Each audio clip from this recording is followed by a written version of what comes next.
Okay, together. And salute. Okay, well, filled up. Okay, we can come forward a little bit. Ready? Hands up. Turning. 1, 2, 3. 1, 2, 3. 1, 2, 3. 1, 2, 3. 1, 2, 3. 1, 2, 3. 1, 2, 3. 1, 2, 3. 1, 2, 3. 1, 2, 3. 1, 2, and stop. To the side. 1, 2, 3. 1, 2, 3. 1, 2, 3. 1, 2, 3. 1, 2, 3. 1, 2, 3. 1, 2, and stop. Okay, hands up. Reach down. 1, 2, 3. To your right. 2, 3. To your left. 2, 3. Center. Inhale. Exhale. Hands up. Reach down. 1, 2, 3. To your right. To your left. Center. Inhale. Exhale. Okay, one more time. Hands up. Reach down. 1, 2, 3. To your right. To your left. Center. Inhale. Exhale. Hands in your waist. Circular movements. 1, 2, 3, 4, 5, 6, 7, 8, 9, 10. 1, 2. Reverse. 1, 2, 3, 4, 5, 6, 7, 8, 9, 10. 1, 2. Center cross. Knees. Circular movements. 1, 2,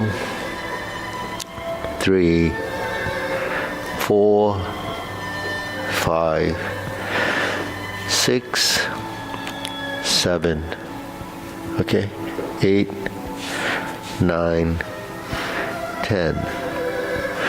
1, 2.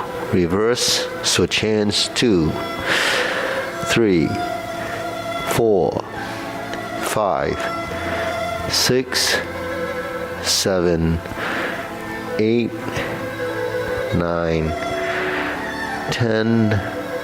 1, 2. Center. Hands in your waist. Neck turning. 1, 2, 3, 4, 5, 6, 7, 8, 9, 10. 1, 2. Back and forth. 1, 2, 3, 4, 5, 6, 7, 8, 9, 10. 1, 2. Center tilt to the side. 1, 2, 3, 4, 5, 6, 7, 8, 9, 10. 1, 2. Center down, rotating. 1, 2, 3. Reverse. 1, 2, 3. Center. Inhale. Exhale. Inhale. Exhale. Inhale. Exhale. Okay, spread your feet. Turn your shoulders. 1, 2, 3, 4, 5, 6, 7, 8, 9, 10. 1, 2, 3, 4, 5, 6, 7, 8, 9, 10. 1, 2, 3, 4, 5, 6, 7, 8, 9, and stop, switch, stretch.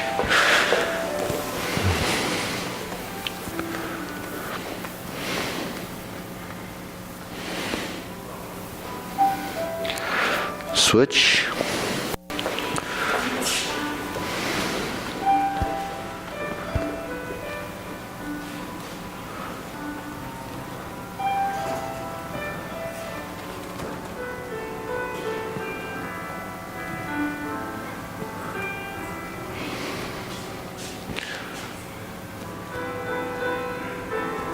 Switch.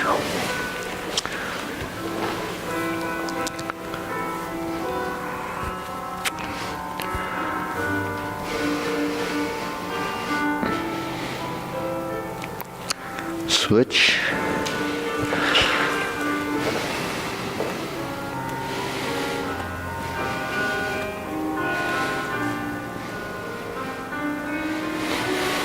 Switch, straighten front knee.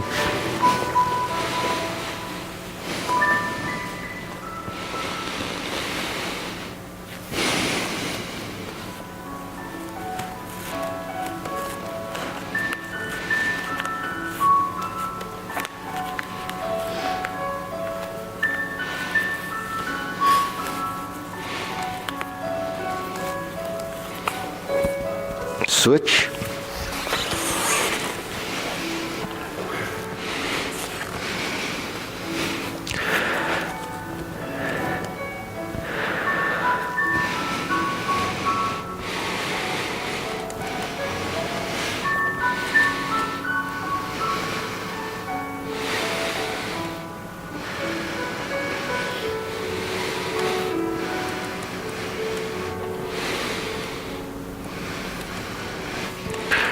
Switch.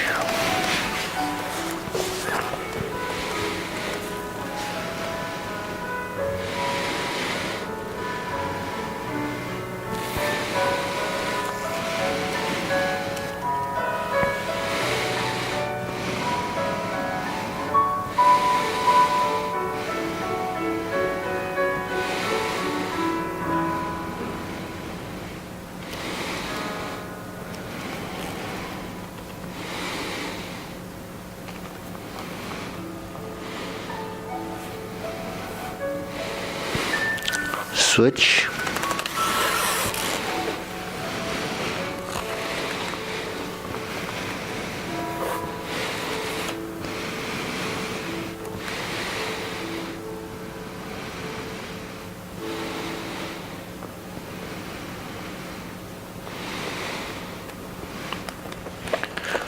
Okay, center.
Okay, shake it out. Deep breathing, inhale.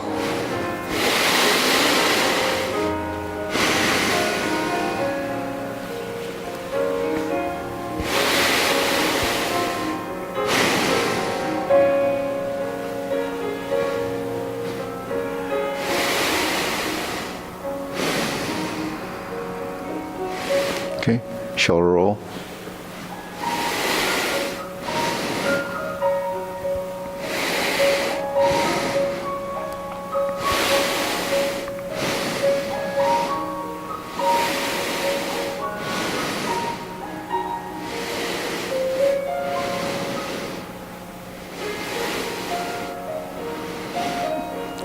Reverse.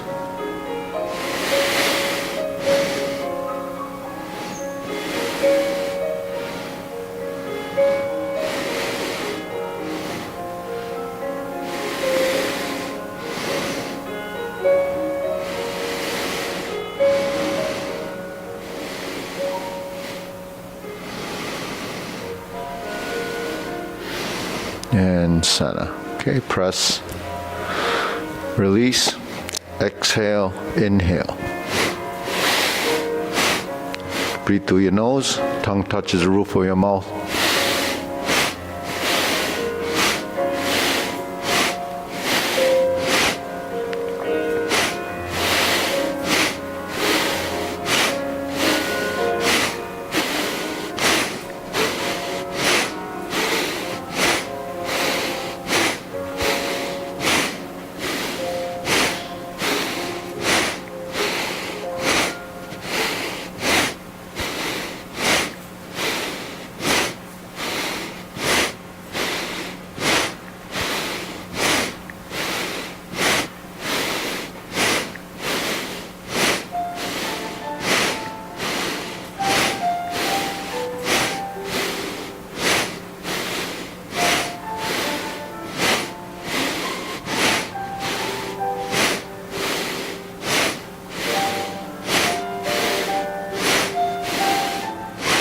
And stop. Hands up, pull in, inhale. Exhale. Inhale. Exhale. Inhale. Exhale. Okay, wrists.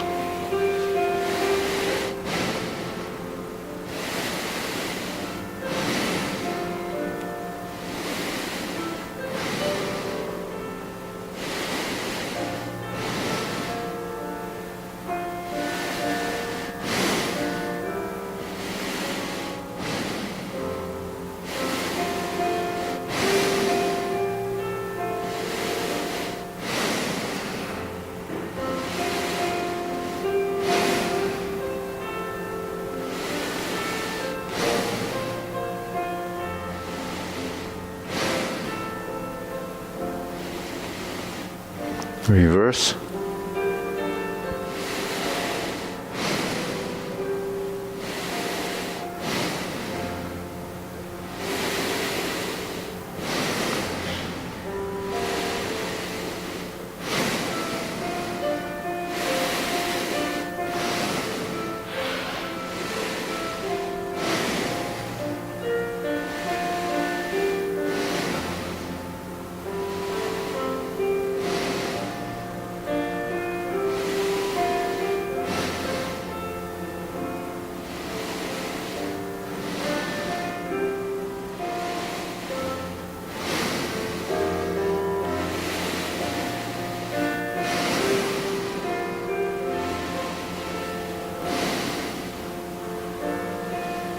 Okay, palms down. Bigger circle. 1, 2, 3. 1, 2, 3. 1, 2, 3. 1, 2, 3. 1, 2, 3. 1, 2, 3. 1, 2, 3. 1, 2, and stop.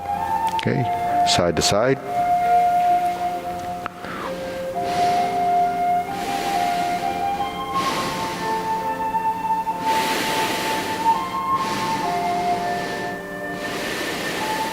Okay, center.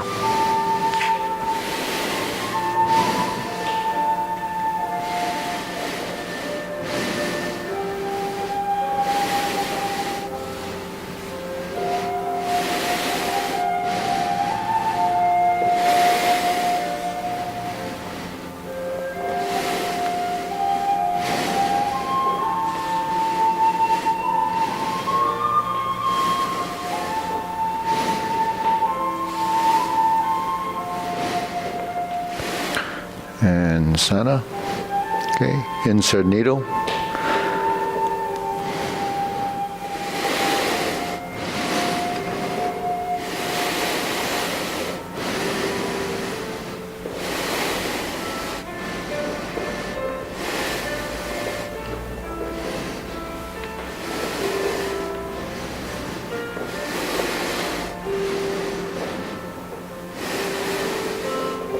Switch.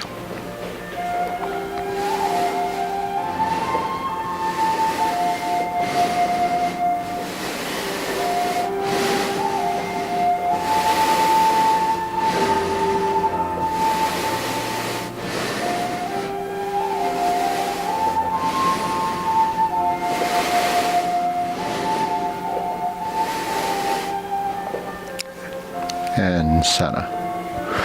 Okay, leg swing. So we like this.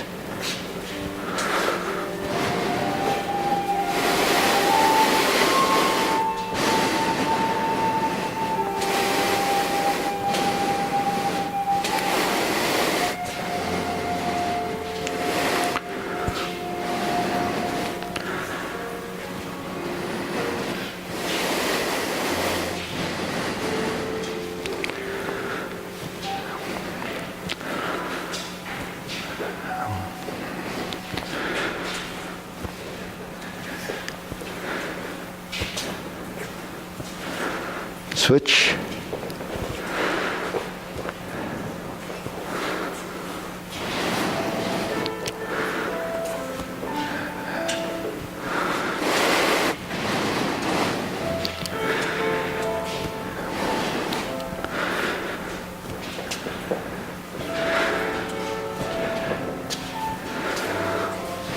There, you're back.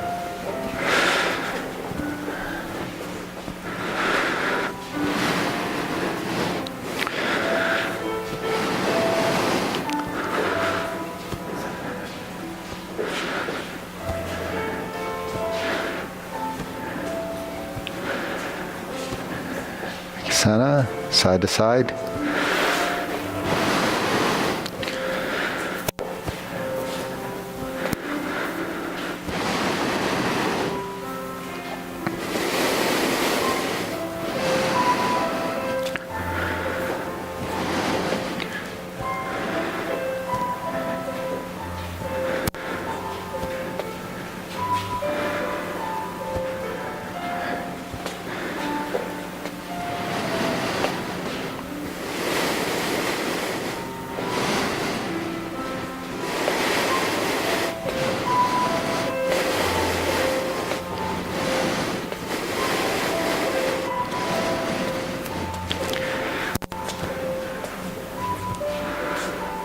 And center.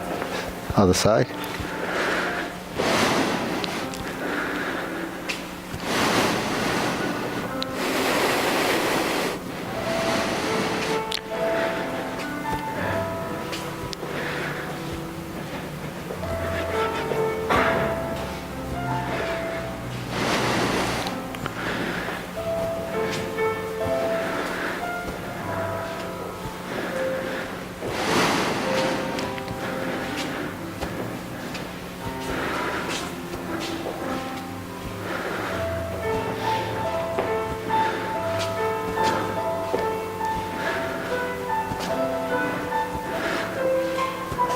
Okay, center, shake it out. Deep breathing. Inhale. Exhale. Inhale.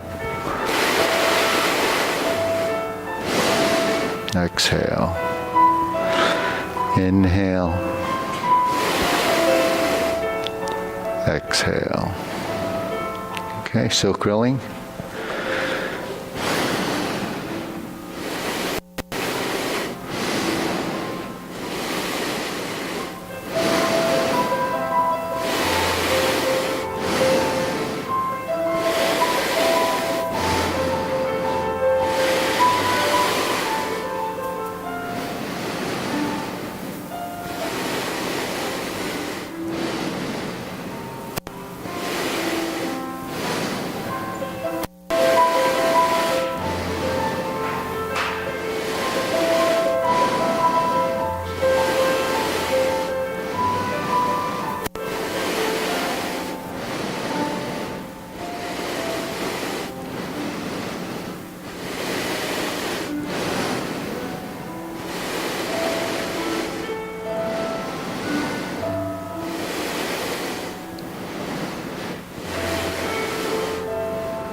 Switch.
Okay, open and close.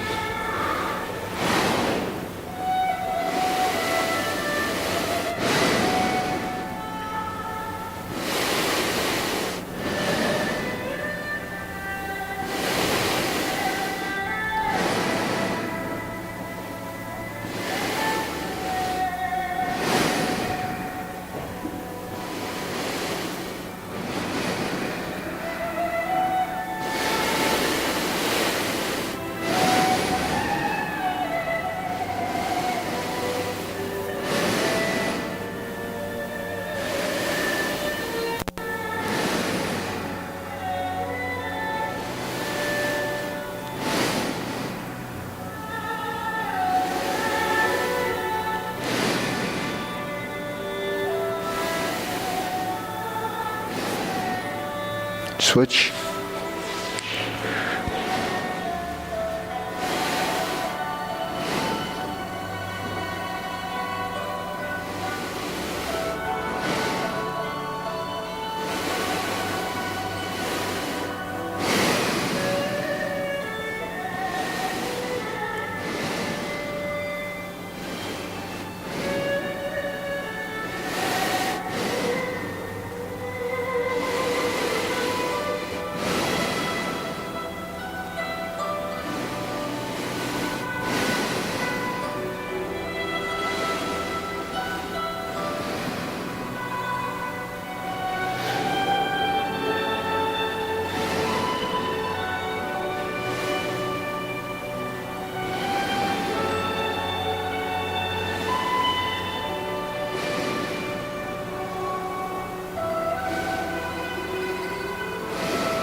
Okay, center, circular movements.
Okay, lower hoop.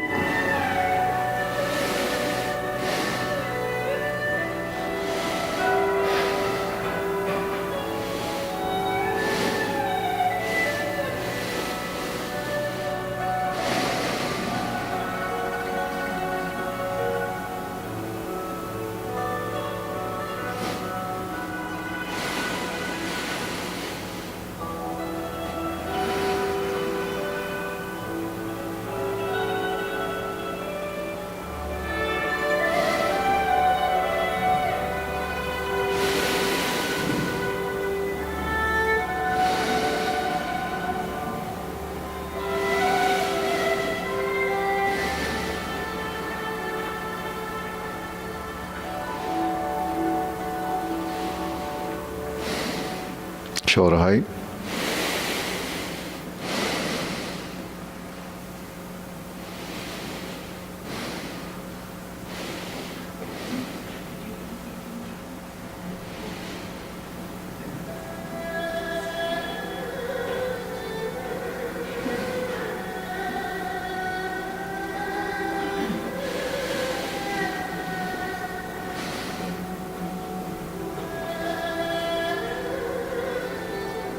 Elbows down.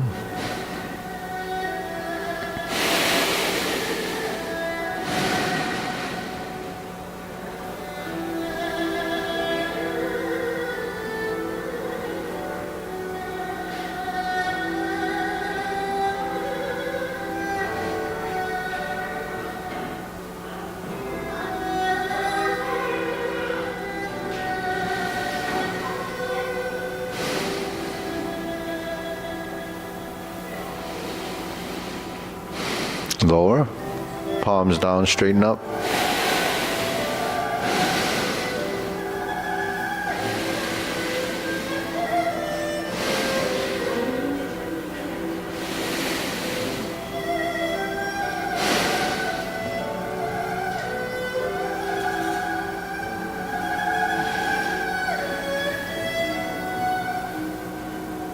Okay, deep breathing, inhale.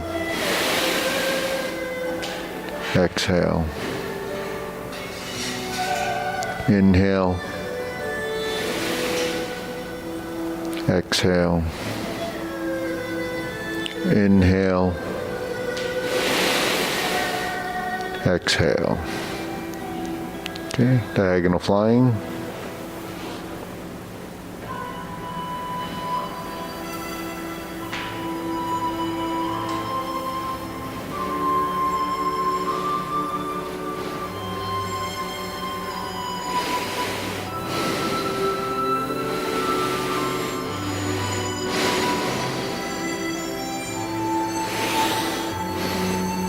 Switch.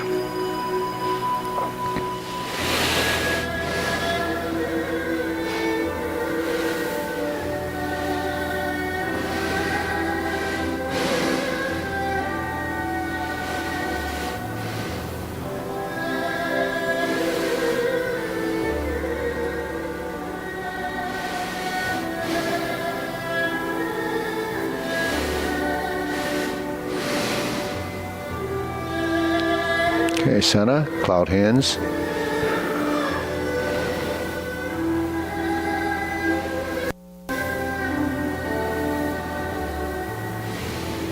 Turn the shoulders, keep the shoulders level without tilting.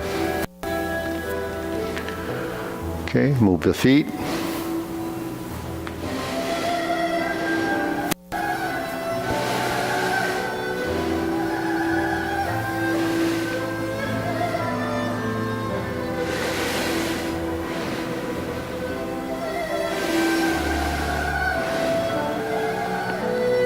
Going back.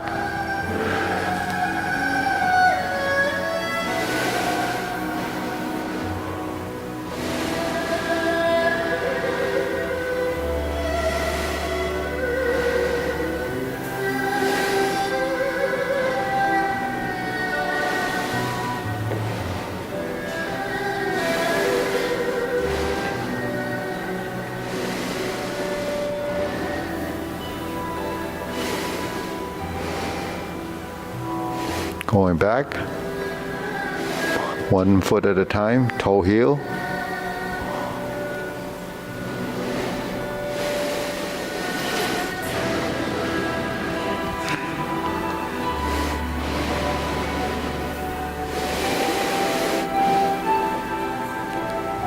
Going back.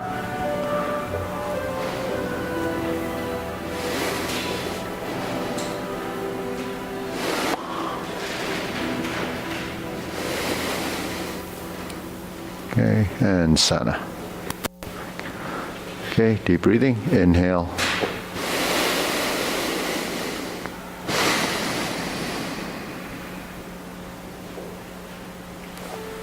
Inhale. Exhale.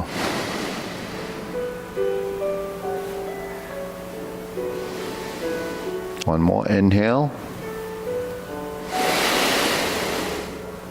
Exhale.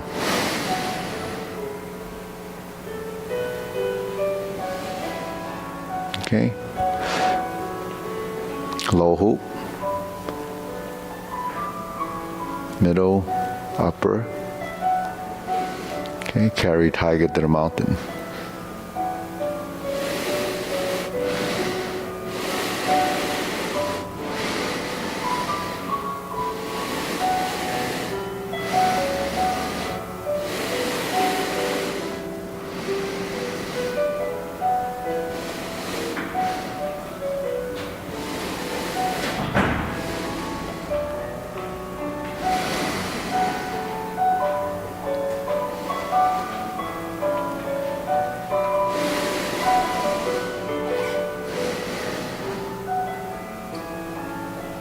Okay. Infinity sign.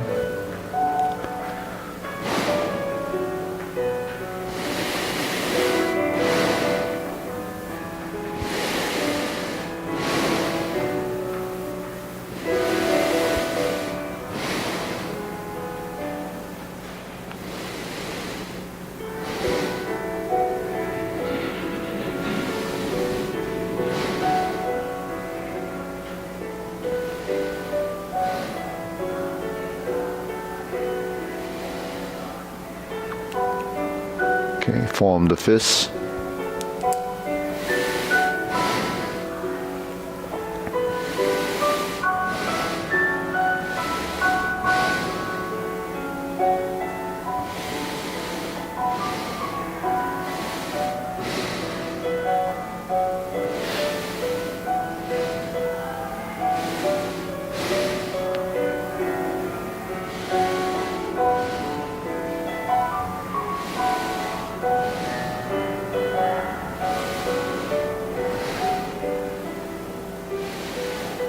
Okay, palms together, strum the lute.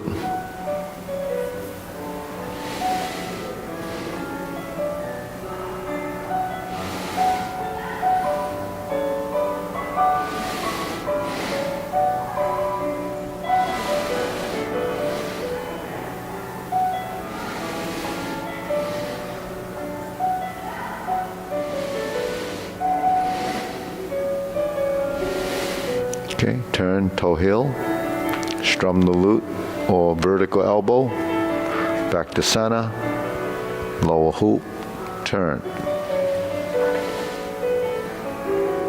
turn. So there's your vertical and horizontal. Toe, heel, pivot, or heel, toe,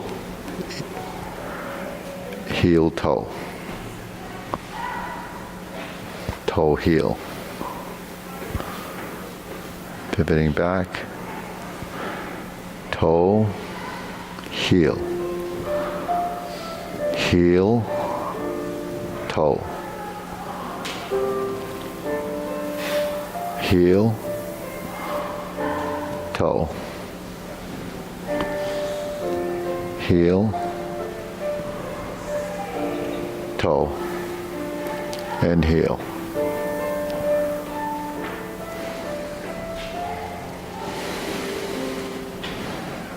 Continue, pivot,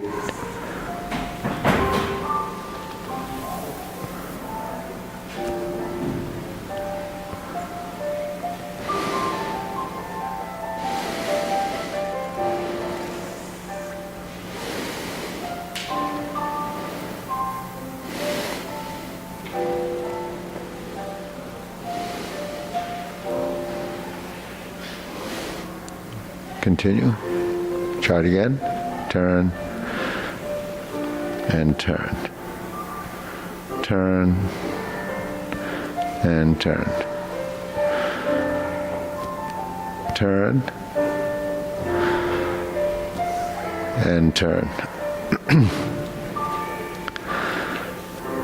Okay, shake it out. So do you know what the purpose of this exercise is for? It's to integrate the hands and the feet, pivoting off the toe and the heel, depending on, what transition you have. So when you're in stork flap swings and we turn typically to brush knee, it's the toe heel turn. When you make 180 degree, typically it's a heel pivot, but it could be going from this position to 90, or this position to 90 plus 35. And then you shift your weight and then takes you to the other side. That's a 180 degree turn. So this is just developing the control of your pivoting, which is really stemming from your hip. Then when you're in a vertical position and you switch, the first line of learning is just putting your hand back on the other palm. It's just like clapping your hand. So that's just finding center. Then as you find right and left strum the lute position or vertical elbow, then you've determined you have a right and left side, right? But then as you start to integrate the movement and you start to build the geometry of position, then you realize you have a vertical and a horizontal. A vertical and horizontal. Then when we turn and we build vertical to horizontal, the lower hand rounds its horizontal until your hands start to do this, right? So that's a circle. If we go the opposite way, it would be cloud hands. Turning this way, it would be brush knee.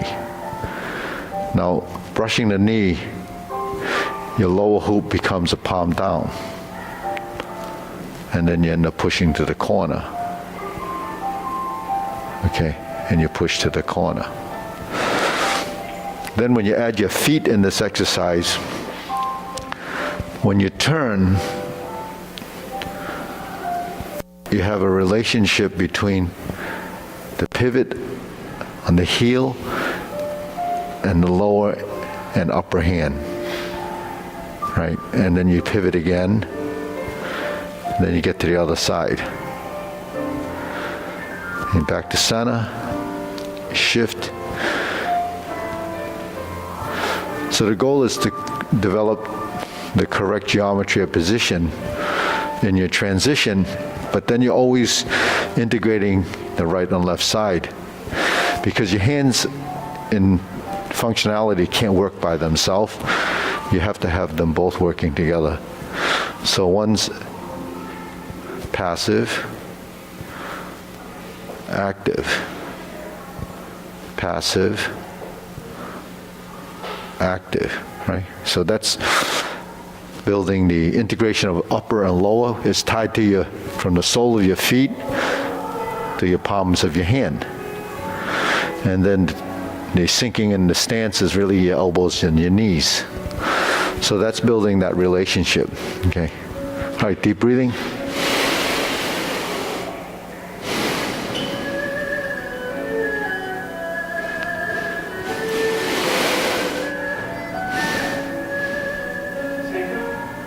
Yeah.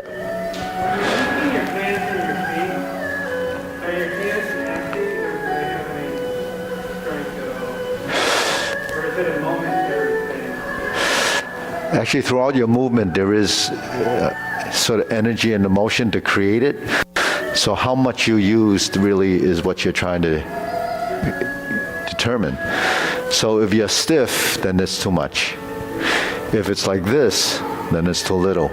So in between is sort of the gradient of how much strength you're using. If you're moving, then the consciousness of the motion really becomes the intent of the motion.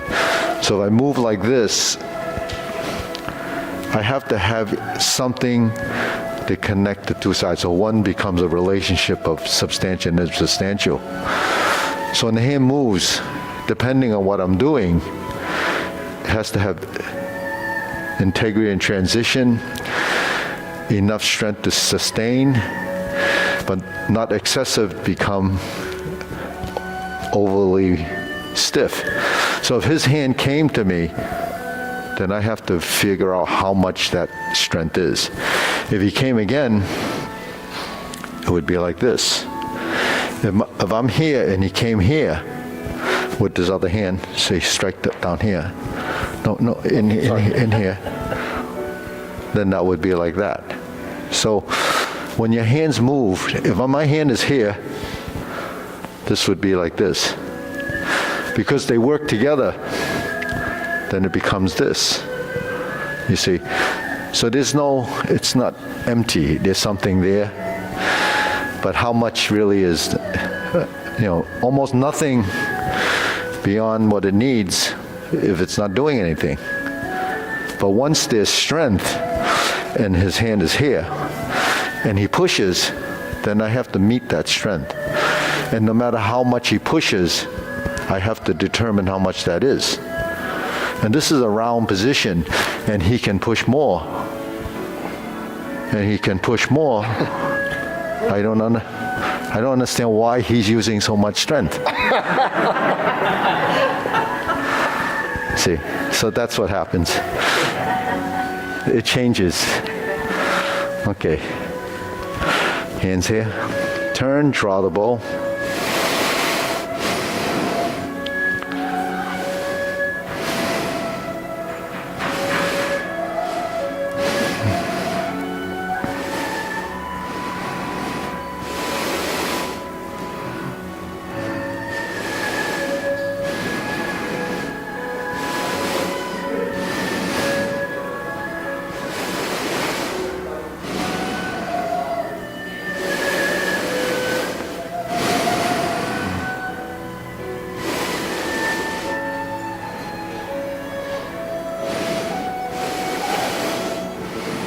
Okay, fan to the back.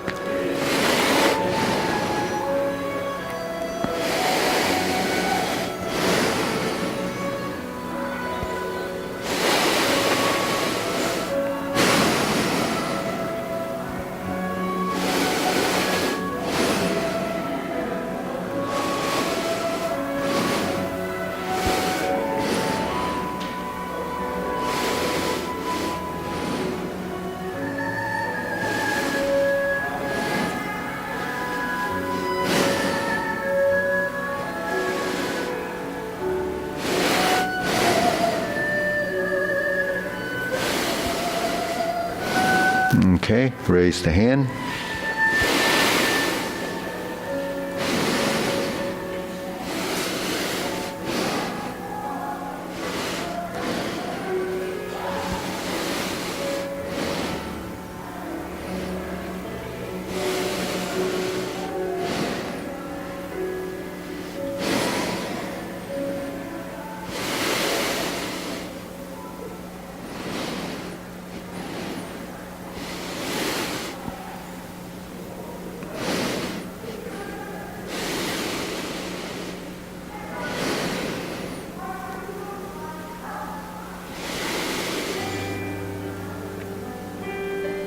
Okay, deep breathing.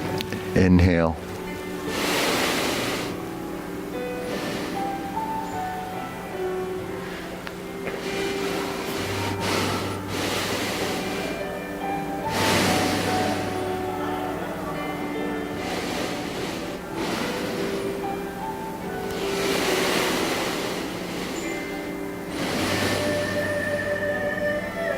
Okay, so we'll go through the form. Some want to work with Darren and Ming. So maybe Sunny, you want to work with them on the short form. Anybody else? Okay, we'll go through this Tai Chi Paradigm form. Ready? Feet parallel. We begin. Preparation.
Okay, deep breathing.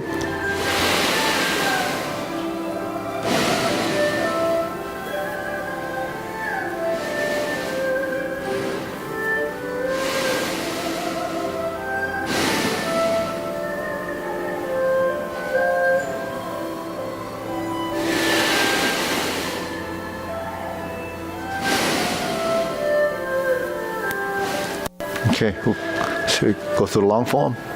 Ready? Preparation.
Okay, deep breathing. Inhale.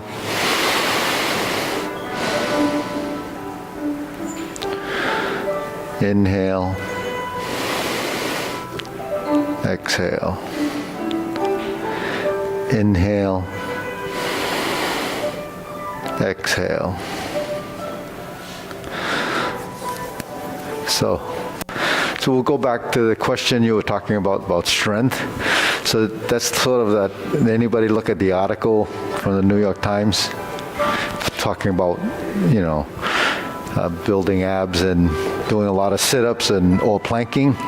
So what is the difference between the two types of exercise and what we do?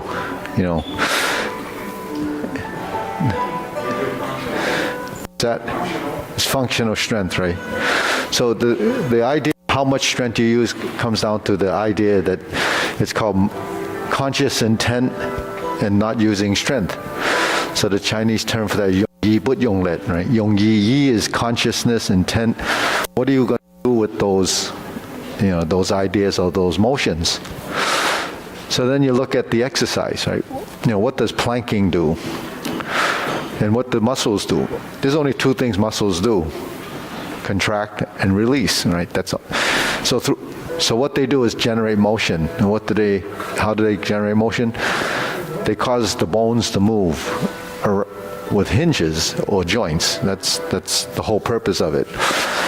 So the first thing that happens, is consciousness of being in a position, proprioception. You have to have certain amount of tension in the body to stand up. There's tonus. The joints have a certain amount of tonus and energy there. It's systemic. It's there all the time, unless you're unconscious or you pass out. So there's always some strength in the body. So it's never zero unless your heart's not working, and then it's totally zero. But the thing is, when we're awake, that's always active. Actually, when you sleep, it's active, but it's relaxed enough for you to kind of have to lie down. Otherwise, you'd, be on the floor because your knees would give out.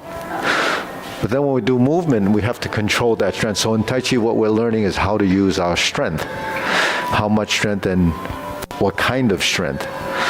So functionality has to do with the type of strength, right?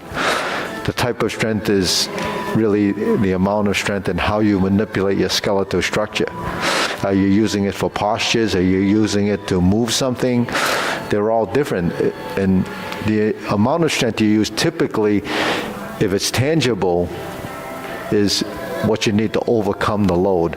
Like if you're lifting weights, what's your intent? Intent is to move that object. But initially, you put 10 pounds, 20 pounds, 30, 50, 100 pounds. You don't know how much effort it's going to take to move it until you try to move it. And then your brain kicks in and lets you know how much energy, how much strength you need. So that's recruiting your muscles. You have to recruit the muscles to do the action. Can you use too much? With a very light weight, if you use the same strength that you would to lift 50 pounds, you'd probably hit yourself because it would be overloaded, right? So then you determine how much strength you're using. But the thing with that type of strength is that it's only one purpose, is to get it up here and then let it down. So you pull it up, that's an active movement. You let it down, it's a passive movement. So it depends on the type of muscles you're trying to build. And what we do, we don't actually know what we're doing. It's just moving. So how much does it take to fold your arm? That varies on your understanding of what you're trying to do with it. One of the things is that when you start with a relaxed position, it's almost zero, but then when you initiate the motion, there's so many different ways of creating the motion, right? When you lift, you can fold from the elbow, you can move the arm up a little bit, then fold the elbow. You could just let it swing. If you shift your body, there's so many ways. All of them use different strength. But when you start to use, yeah. What is the issue with planking? Say it again? Right underneath the arch. What is the problem with planking? With planking? Yeah. The problem with planking is you develop rigidity. Because once you've planked, then the muscles are just strong enough to hold you there. Probably, if I say we need to plank, core, stretch, all of them. It depends on the purpose. When you do a sit-up, there's movement, right? When you do a plank, there's no movement. You're using essentially the same muscle groups. In the plank, you might use more because you have to sustain a position. If you're in a plank position, do you need to tense your elbows and squeeze your hands? No, right? Your plank actually is held up by a structure. It's your back in a position, and the back muscles and the front muscles have to work evenly to keep you in that position. If you don't have it balanced, then you would be like this. If you don't have enough strength in the core, then you would be like that, right? So it develops a rigidity. So a rigidity as a training makes your body stiff in the sense that the muscles are always even and the amount of strength is there. When you do sit-ups, it does pull you and let you back, pull you up and let you down. So you use the back and the front, that's your core. But it's only one direction. The problem is we have problems with twisting. So the movement that allows us to twist are using the muscles in a different sequential order. When you do functional movement, it's sequential. It happens in a specific order based on what the task is. So to do functional movement, you have to develop a different program with a lot more understanding. Because once you get in a plank position and knows it, that's it. The only thing that you develop beyond that will be endurance. You can stay there longer, but you don't actually change anything other than build stronger muscles for that. But when you get up and you stand up, do you feel like you want to be like this? And then move like this? With the core, we do it with the core here, Yeah. all of it. Then we do stretch, Okay. relax. So in essence, we're doing everything. Yeah. You mean this or that? All of them. Yeah. So, Not only just plank, we do others also. yeah, you do other exercises, but they're not integrated so that you can do them specifically in an order. Blocks. They're blocked, right? Yeah. So the same thing happens when you learn Tai Chi. It's like this, then it's like this, then it's like this, and it's like this, like this. It's not functional. It's not till you move, or you move, or you move, and you lift, and you turn, and you twist, and you do these things. Now you're building a program of movement that has sequential order. Sequential order is something that gets us to move, to get from point A to point B, to reach for that without excessiveness, to do small motor skill movements, to stand balance and shift the weight and move. That doesn't happen if you're going to be in a stationary position. So it's not complete. So people that just do that and then they sit all day long, you wonder why the back becomes dysfunctional and why. So that's the reason. It's not that we work the same muscles, but it's the method of which you work. Now, what else does muscles do? They can connect and disconnect your joint. What do I mean by that? If he pushes on my arm and I stiffen, my arm joints are connected. When I go like this, it's disconnected, right? So force comes into the body and it's not there, then I don't have to resist his strength. So on a functional side, how do you deal with strength? You use softness to overcome hardness. So strength is manipulation, but you manipulate his force. If my hand is here and I turn like this, I avoided his position by turning, relaxing, and avoiding his position. Now, I'm not going to be in an advantage position if I go like this, because he can feel that he has something to apply his pressure to. If he goes like that and he applies his pressure and he push, and I do that, then I avoid it, right? So how do you avoid it? You can't avoid it like this. And I'm going to plank, but what does it do? It creates dysfunction. It's not applicable. So it's useless to do that other than that. So it's called specificity of training. It's good to work those group of muscles, but what do you do after you work that? You have to develop functional training. So should you do the planking first or learn the function first? You learn the function and you strengthen it. You can't become stiff and then try to learn something, because what do? You have to unlearn it. It takes more time to unlearn something and relearn it than it does to learn it from the beginning. So that's why kids and infants grow up, when they're doing a lot of different things, they become very agile and they play sports or whatever, they become well-rounded. But if you don't do anything, then you never develop an understanding. That's body intelligence. So in Tai Chi, it's called body dongjing. It's body intelligence, how to use your strength and how to apply it. But not necessarily in the martial art. In anything that you do, it's a function. If you want to pick up something, if you pick up something with your elbows out, it's not as effective when you pick it up like this. If you're going to hold something up, it's better closer to your body than out here. Because when you're doing work, you want to be efficient. You don't want to waste the energy, because you could do a lot more things if you're efficient throughout the day, right? So when you learn to fold your elbow, learn to relax your body, then you can learn more things, more techniques. So you think structure is more important than strength? Structure is more important than strength, initially. Do you build a building based on how you don't overdo it? You don't go out and order, all these big beams, and you're only going to build this small structure. You first have to find out what you're going to do, and then you build the structure based on what sizes you need. But that's not a human thing. That's neuter. That's not. When it's alive, your skeleton is your structure. So you stack your body in a vertical position, then your bones are aligned, and then it supports your body weight. When you tilt like this, you use a lot more strength. Well, erroneous strength. You don't need anything to hold you up if you're like this. When you're like this, then your back is holding you up from tipping over. So then your back's going to get tired. So you learn your structure to learn how to stack easily. So what is the structure? If my hand is like this is a structure, not on top, right? So I'm supporting a weight, right? So I have to use a certain amount of strength.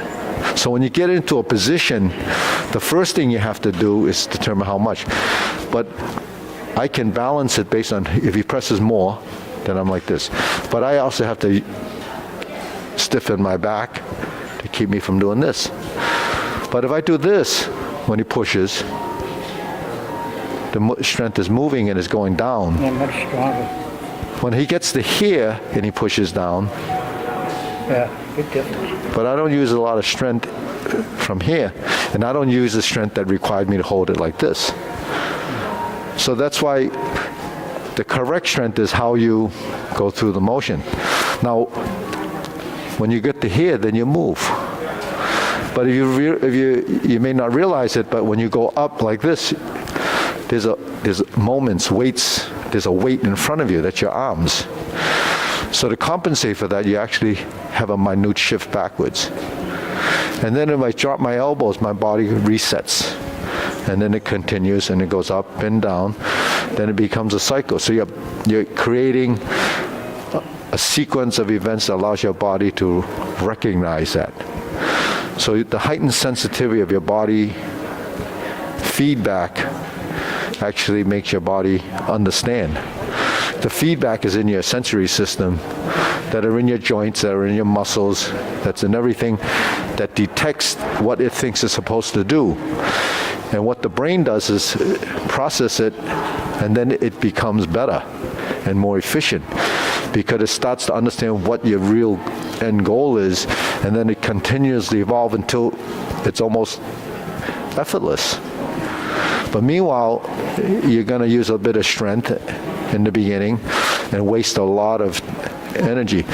But that's how we learn, that's how we process, that's how we evolve. But if we do this like this all the time, then it's just a physical motion. And the physicality of motion should be actually removed from the motion to refine it so it's at a higher level. But a higher level is a more complex level. So that's it in a nutshell, and it takes a little bit of time because we're constantly unlearning to learn. Because even though we might not be overworking our muscles in like a plank or doing a lot of sit-ups, what happens is that we have habits just through life, the way you do things. So those habits are things you have to break. And, that's just the way it is. How we stand, how we move. We don't move like this normally. Right? We don't move like this normally. We don't bend our knees normally, other than when we have to. But a conscious sinking is releasing, not bending. So there is action and inaction.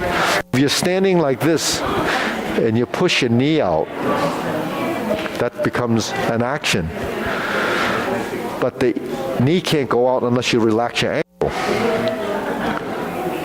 If you just bend your knee, you're not going to be in vertical position because your butt's going to stick out. So you tuck it. So you bend and you tuck. And what happens?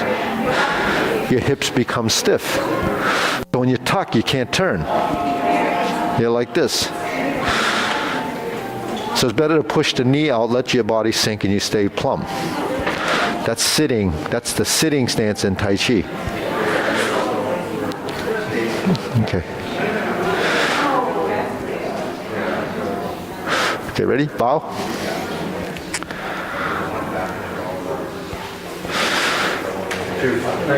So what it comes down to is what we don't know, we don't know. I gotta say, I just read that article again this morning. Yeah.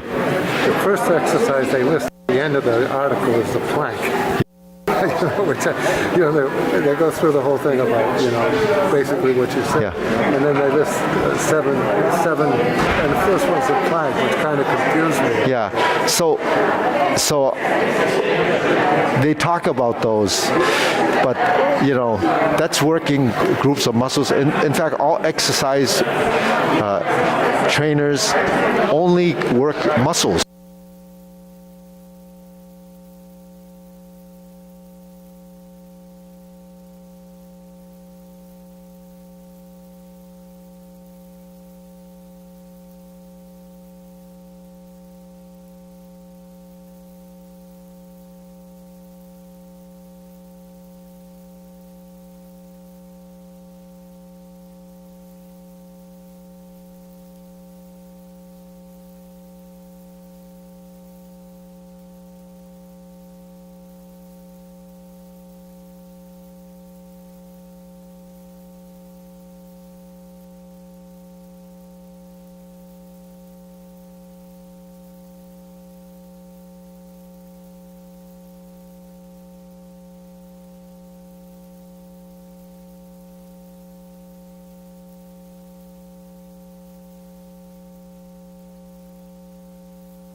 1, 2. Other direction.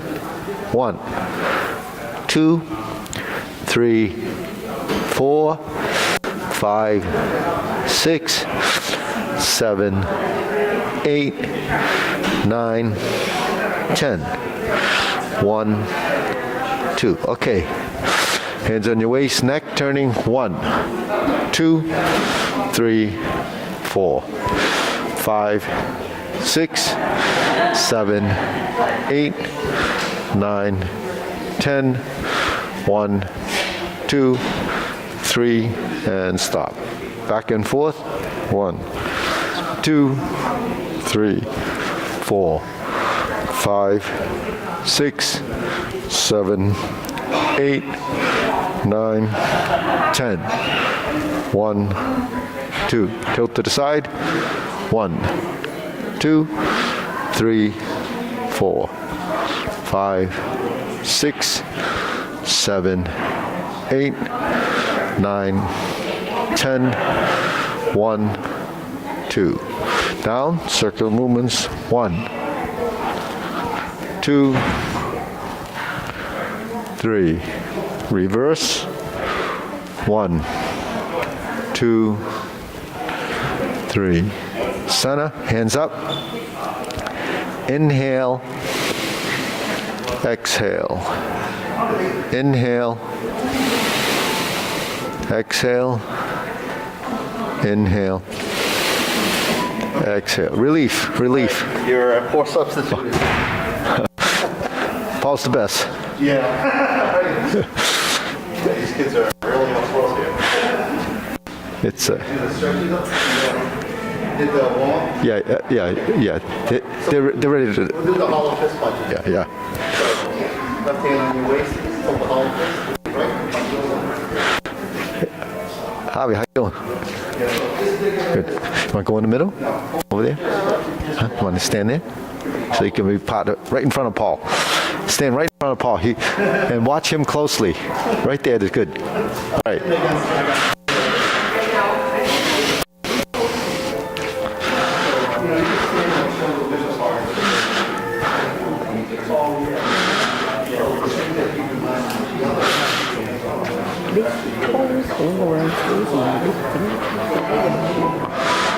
How you doing? How's it going? Good. What's the volume on the thing? We were trying to lower the volume when you were talking. Oh, lower the volume? Yeah, when you were talking, because people couldn't hear, so I wasn't sure which button it was. The music? Yeah. What's this one? That one? Yeah. Okay. Oh, you can just shut it here. They just wanted to lower it when you were talking. Yeah, just lower that. Okay, usually it's here. I don't know why it was the mic. This is the CD. That's off. This one. You can do this too. These are volume too. I'll lower this. I'll shut my mic off.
Testing 1, 2, yeah.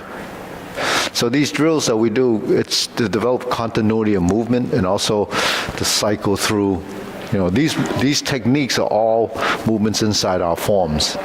So this is a sao, a hook, a back fist, a leopard.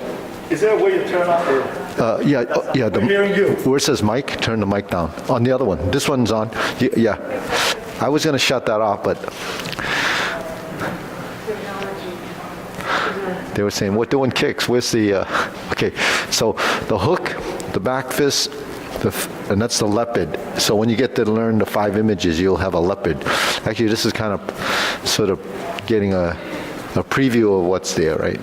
And then this is in that form too. It's really this. When the hand's on top, you're doing this. Okay, if your hand's on top, it's doing this. So it's like the mortise and pestle where you kind of grind things. It's like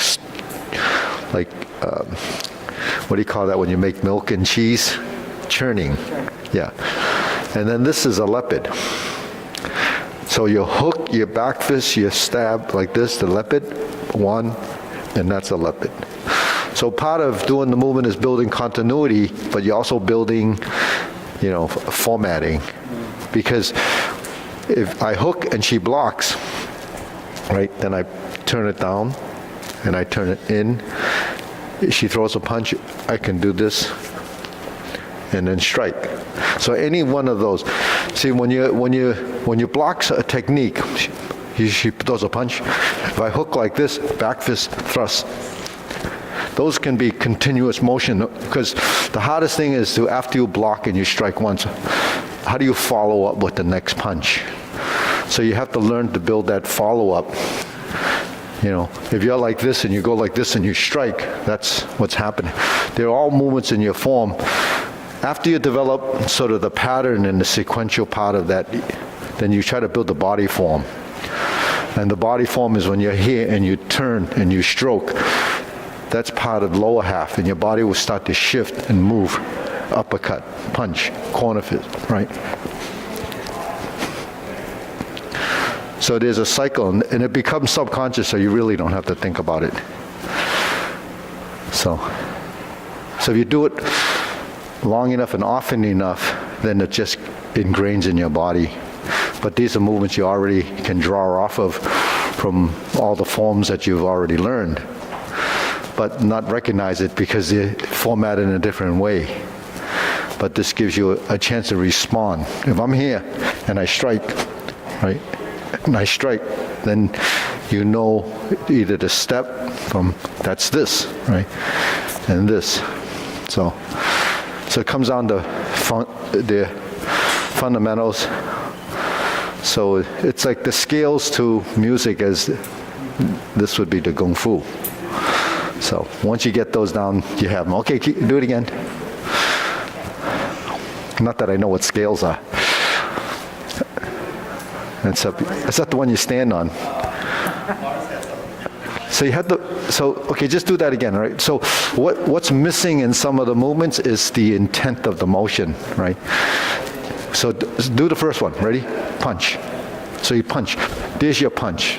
So when you first do the punch and you throw it, it's not focused enough. We throw a punch, boom. Because you're really using it to strike someone in the chest, and then strike to the side. So you want the power come from your body, and then you're gonna, right? And then you separate. Then you come in. 1, 2, 3. So you try to build that body form in as the intent of your movement. The intent is something that's part of consciousness. What are you going to do with that movement? And that's where you build that focus. Okay, keep going, yeah. Relax the body.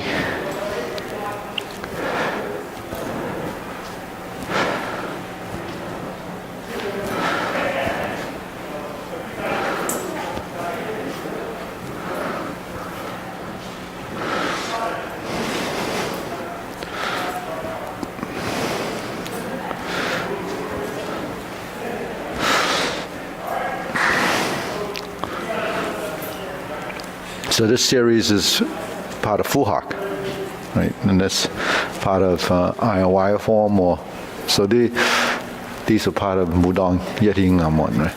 Yeah. So these punches cover, all the systems that we teach, right? Okay, ready? Do it again. Yeah.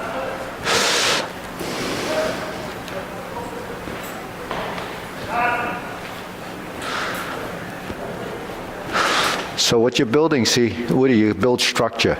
So you can't go through the movements like this. Then you think that's what it's supposed to be. It's not that, right? You have to format it. So you're doing this.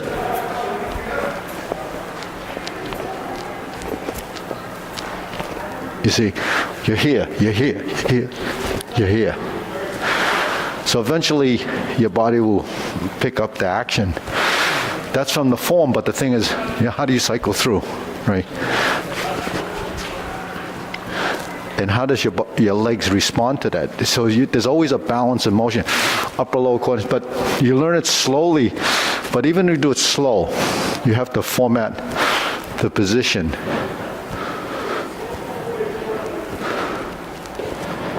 Each one of those is a finishing position, and it's precise. And each motion, you notice the secondary hand is part of the coordination.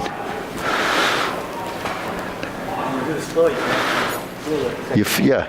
So when you do it slowly, build it slow, build it fast, build it slow, build it fast. And then as you evolve, it gets to be better.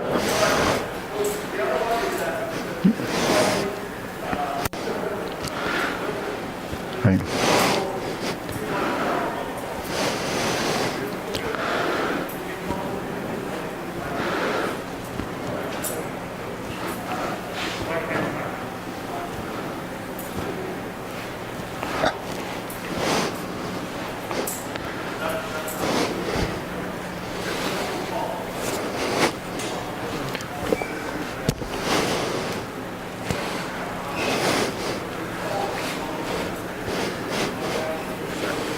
Yes, there's your center line.